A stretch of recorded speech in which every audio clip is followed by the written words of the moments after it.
ನಮಸ್ತೆ, ನಾನು ಗೋವಿಂದಾಚಾರ್ಯ ಮಾತಾಡ್ತಾ ಇದ್ದೀನಿ.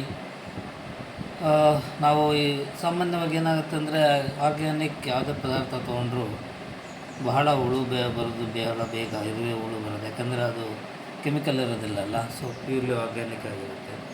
ಸೊ ಅದಕ್ಕೆ ನಾವು ಅಕ್ಕಿಗೆ ಮೂಟೆಯಲ್ಲಿ ಸೀಲ್ ಮಾಡೋಕ್ಕಿಂತ ಮುಂಚೆ ನಾವು ಈ ಥರ ಒಂದು ಪೋಟ್ಲಿ ಮಾಡ್ಕೊತೀವಿ.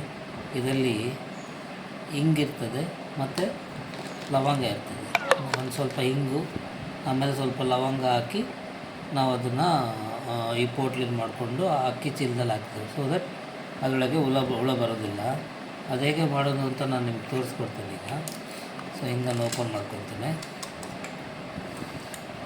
ಸೊ ಈ ಥರ ಒಂದು ಬಟ್ಟೆ ಪೀಸನ್ನು ಕಟ್ ಮಾಡಿಕೊಂಡು ಅದರಲ್ಲಿ 1 ಸ್ಪೂನಷ್ಟು ಹಿಂಗಾಕಿ, ಆಮೇಲೆ ಒಂದು 4 ಲವಂಗ,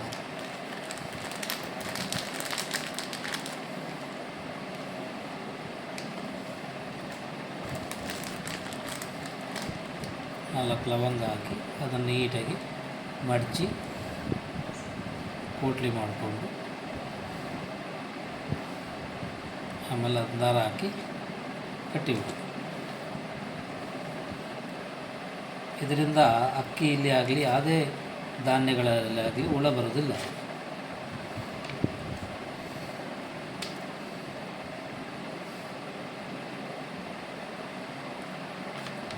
ಇದನ್ನು 1 ಗಂಟೆ ಹಾಕಿ, ನಿಮ್ಮ ಮನೆಯಲ್ಲಿ ನೀವು ಅಕ್ಕಿ ಸ್ಟೋರ್ ಮಾಡೋಂಥ ಡಬ್ಬ ಆಗಿರ್ಬೋದು, ಆ ಡಬ್ಬದಲ್ಲಾದರೂ ನೀವು ಹಾಕ್ಕೋಬೋದು, ಅಥವಾ ನಿಮ್ಮ ಅಕ್ಕಿ ಚೀಲ ಇದ್ದರೆ ಆ ಚೀಲದಲ್ಲಿ ಹಾಕ್ಕೋಬೋದು. ನಾವು ಸಾಮಾನ್ಯವಾಗಿ ನಮ್ಮಿಂದ ಸಪ್ಲೈ ಆಗಿರುವಂತಹ ಅಕ್ಕಿ ಚೀಲದಲ್ಲಿ ನಾವು ಇದನ್ನು ಹಾಕ್ತೇವೆ. ಯಾಕಂದರೆ ಲಾಸ್ಟ್ ಟೈಮು ನಾವು ಇದು ಹಾಕಿರಲಿಲ್ಲ, ಅದಕ್ಕೆ ಸುಮಾರು ಅಕ್ಕಿ ಚೀಲದಲ್ಲಿ ಹುಳ ಬಂದಿತ್ತು. ಏನೂ ಆಗೋದಿಲ್ಲ, ಹುಳ ತೆಗೆದು ಅಕ್ಕಿ ಅನ್ನ ಮಾಡ್ಬೋದು, ಬಟ್ ಸ್ಟಿಲ್ ಕೆಲವ್ರಿಗೆ ಇಷ್ಟ ಆಗೋದಿಲ್ಲಲ್ಲ.